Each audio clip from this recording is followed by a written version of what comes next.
What is up, guys? It is Mr.Pancake back with another Overwatch video. Instead of gameplay, they just posted this, a director's take, looking back and looking ahead. Very intrigued about this. I thought it'd be fun. Why not read it, see what they've got cooking, and yeah, let's go ahead and get started. Hey everyone, it's our first director's take of the year. The team had a great break and we're super excited for season 15 and beyond, myself included. I'm very excited for next season. Only I think 3 weeks, less than 3 weeks maybe. You might have noticed our recent announcement for Overwatch 2 Spotlight. So this is the Overwatch 2 Spotlight, which I'll do a video on that too. And I can't wait for you to see what we have coming up during the first few seasons of this year. So, for this blog, I want to spend a little time looking at some of the changes we made last year, talk about how they went, and how we want to improve them for the coming year, all while shamelessly plugging Overwatch 2 Spotlight. Let's get into it. Nice. We started last year with a set of changes targeted at moment-to-moment gameplay and our competitive systems. We made a set of broad changes to our core PvP gameplay by rebalancing our heroes' health pools, changing projectile sizes, and reworking passives. If I'm going to be honest, I'm not too mad, or I still think that the changes at Season 9 last year were good. I think the passives need to be reworked again. I just don't see why we need them. It's a little overcomplicated in my opinion. Which if you like them, that's great. Oh, that's awesome. If you hate these changes, that's awesome. We accept all opinions here. So, yeah. I personally liked it, but I'm curious what they're going to do season 15. I wonder if we'll see if they talk about it here, but they probably won't. We also completely overhauled our competitive system. We think that the idea of a yearly refresh of the game was successful and are looking to have a major update to the way it plays every year. However, we want to go even bigger in 2025. Details to come in Spotlight, as well as the next Director's Take blog.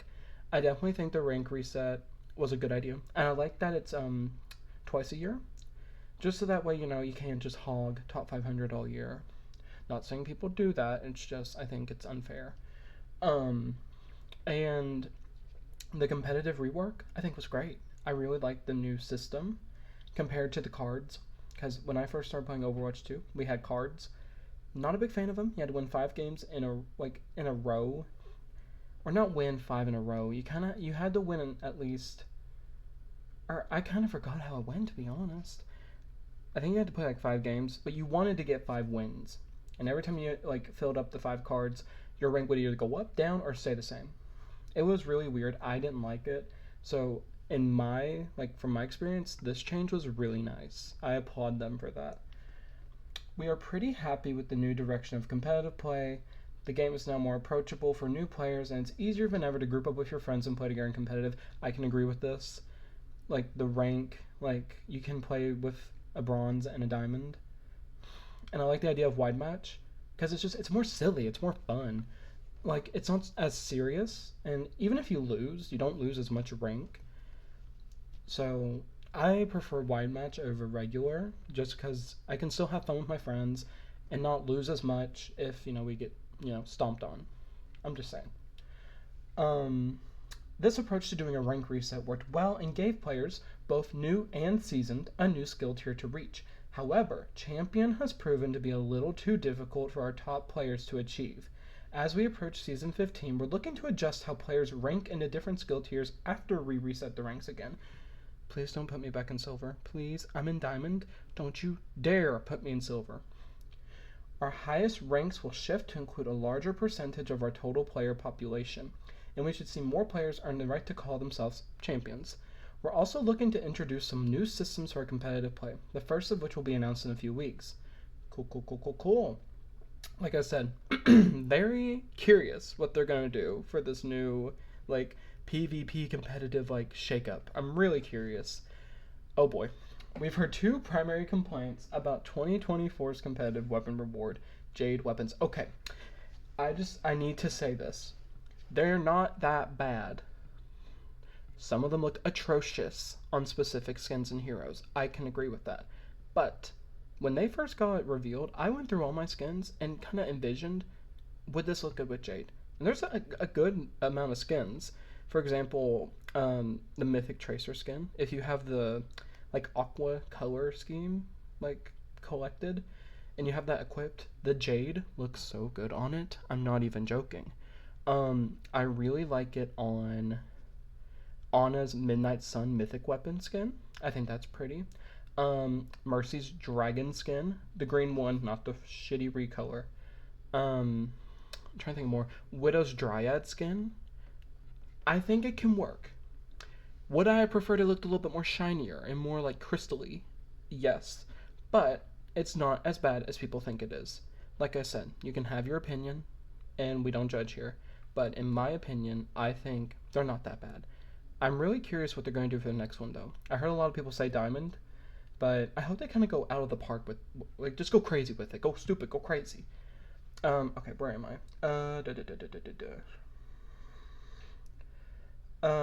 One of the biggest criticisms we've heard is how our Jade weapon variants are getting vaulted at the end of this season. Dumbest thing they've ever did. Why? Why are we doing this? Because at the very beginning of season 9, we were like, oh, we're gonna make sure that these stay. Like, even after the 2024 competitive season's over, they're gonna stay. You can still purchase them with the legacy comp points, which I didn't think was a good idea. Just keep them all in one currency.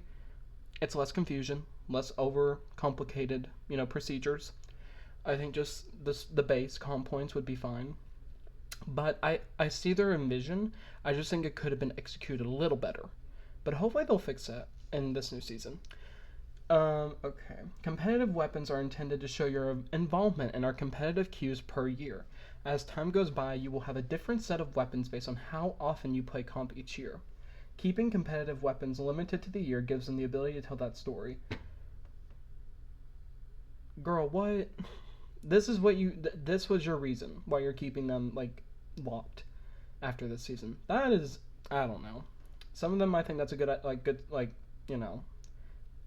lie, but that is stupid. Some of you have been hoping for a weapon skin that has a higher end look to it, and we've got something for 2025 that is pretty spectacular. Okay. So while Jade weapon variants are going away for now, we've got an amazing new weapon variant to collect in 2025 that will be out of this world. Galaxy, Cosmic, Celestial.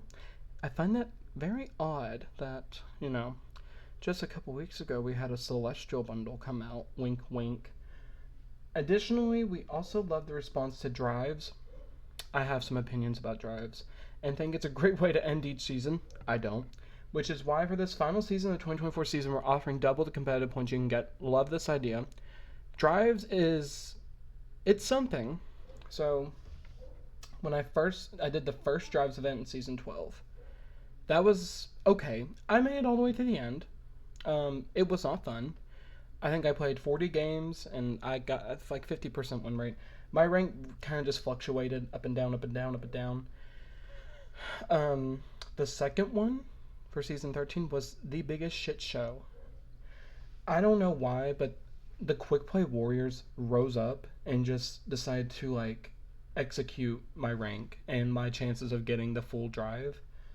I only made it like a third of the way through. I didn't even reach the halfway point. It was so annoying because each game you would get into, you were playing against like your teammates were shit, or the enemy team was like insane. I barely won any games. I think I went on like an 8-game loss streak, and that was the moment I almost quit Overwatch. It was just too much, and I was getting so upset. But yeah. Also, why can't we collect the drives?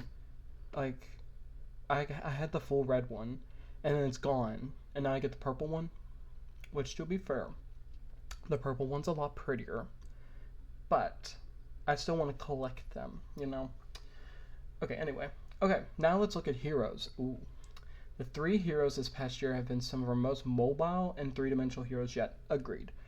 Our quirky and adventurous archaeologist Venture quite literally got underneath opponents and shook things up. I love Venture. I think they were our long-awaited DPS character since Sojourn. I think they fulfill the DPS role really well. I think they're just a really fun character, and I'm glad that they finally got a skin, Blizzard. What the hell? And people can hate the Venture skin all they want. I think it's pretty. It's cute. I don't know. I like it. Quite literally. Oh, wait, I already read that. Juno glided into the scene with a unique vertical range to keep her allies healthy. Juno? When I tell you, I almost shat my pants when she got revealed. I was obsessed already. I was like, I love her. Oh my god. And I played her for like a couple weeks straight, just straight up Juno. I said, fuck Moira, fuck everyone other support. Juno is my girl, and it's gonna stay that way. I definitely think Juno. I heard other people say this, and I kind of agree. Juno's kind of lost her uniqueness because Juno was so fresh to the game. There was something about her that was just so like, I like, just like seamless. I guess why they use glided and like just like I don't know. There's something so neat about her. And then finally Hazard. Oh, typo. Brought a new level of anarchy as our first tank that can wall climb. Hazard, I personally don't like playing Hazard. He feels clunky. He is really overpowered right now. He has like he's all over top 500. Some people have one tricked him. Some people are playing him primarily with other tanks as backups. But and again, this is why I think hero bans would be a good idea. You can let everyone be overpowered, but you let the players have the choice of like, okay, well, I want to ban them because this, the comp they might be running is really good with this character. Just kind of like that.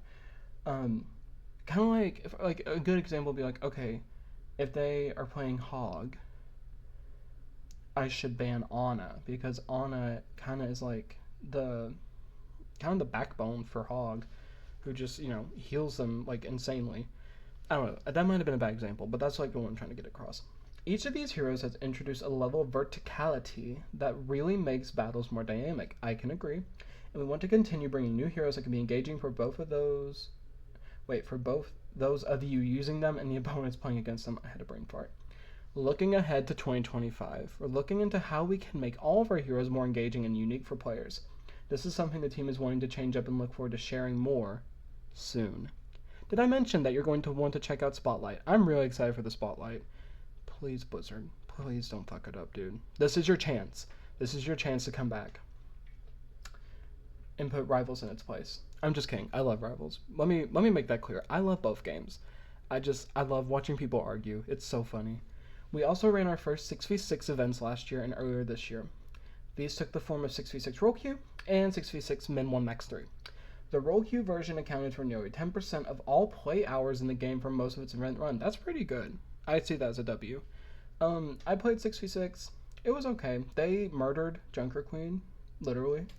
And I just, I love playing Queen just because she is, like, the brawly tank that you can just go in there and fuck shit up. And she got brutally nerfed. And I was like, damn. I was like, she feels like shit. I remember the first couple games I played, I was like, I don't want to play her now. Like, tank feels horrible. And that's just because I never played 6v6. Let me make that clear. Never played Overwatch 1. I started playing Overwatch 2 in the summer of 2023. Let me make that very, very clear. So, I never experienced 6v6. And my first impression of it is, I think it'll grow on me. I just think I need time to play more and more and more. For reference, our roll queued quick play mode accounts for roughly 35 to 40% of play hours. This was lower during the 6v6 test. Good! I'm glad that people are actually playing it because it would be horribly embarrassing for them to do this and no data gets collected. That would be rough. There's definitely a demand for a mode with this team size, but it's still uncertain how large that demand is. Okay. I'm glad that they're acknowledging that we want this. I think that's good communication. We're going to run a mini competitive season of 6v6 starting mid-season 15. Okay, wait. They're cooking. I guess they don't want to do it at the beginning because, like, all the changes, so, like, it's not too much, and I kind of like that. And plus, I like that they're spreading out the content throughout the season. It's still a little early to say what 6v6 places in Overwatch with a decent amount of people playing it. I think that's probably here to stay in some form. Thank you, Ellen? Alan? Is it Alan? Wait, what's his name? I'm so sorry, Aaron. Oh my god. We're gonna pretend like I'm gonna edit that out. Anyway, it's still a little early to say what's but so far we're not ready to swap the core format of the game. Speaking of game modes, we want to take a moment of what to expect for Clash and Quick Play and Competitive. Clash is such a hit or miss. You can either steamroll, like most of the time it's either a steamroll or a stomp. Very rarely is it a balanced game that actually takes up most of the time. This past year we introduced Clash, which was inspired by the original Assault maps. I think that's fine. I like the maps. The maps are beautiful. I never have any issues with like the beauty of the maps or like the environment, but gave players a chance to attack and defend throughout the course of the match. Clash has had some really good matches. Has it though? But we've seen a lot of constructive feedback. Right now, Clash has a few problems with some matches having a team steamroll and ending much faster than a typical Overwatch game. You think I'm joking when I say that. It can also be confusing as to which point is active for some players. Oh my god. I'm so glad that they acknowledged this, because this was a big issue for me. And same thing for Flashpoint, because they did make changes that I really appreciate. But sometimes I'm just like, where the fuck do I go? Because they'll capture a point and I'm like, do we go that way? Do we go this way? I'm like, where do I go? So I'm glad that they're looking at that.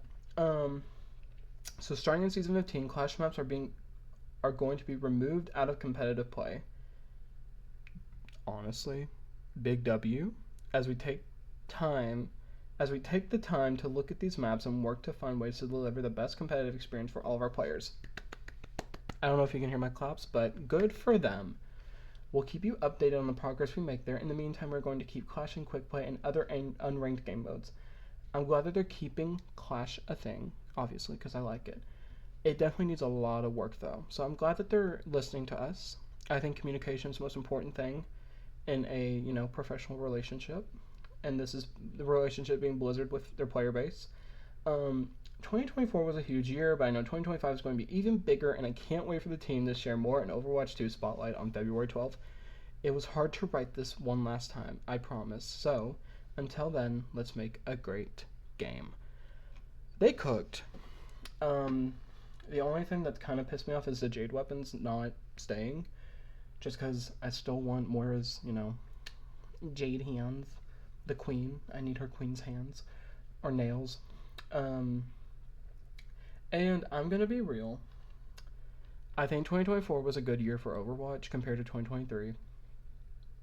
Actually, I take that way back. What am I even saying? Hello? 2023 was a good year just because we got a little sliver of PvE.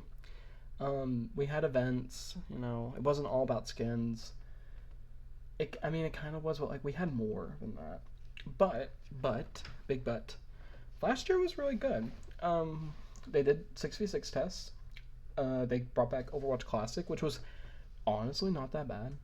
I thought it was fun. It was just a kind of like, it wasn't serious, and that's what I appreciate. I think all the heroes are really good, whether I played them a lot or not. I think the new maps were good. Brunosapi, beautiful. I think that was a beautiful map added. Trying to think of did they add any more besides Brunosapi? Well, they added Clash. They added, Hanaoka and Temple of Anubis. Or is it Throne? I think it's Temple. I kind of forget. I get them mixed up all the time. But I think this year is gonna be really exciting. I hope that they cook really hard. I hope they go all out with this. Yeah, I hope that they really, kick ass this next season.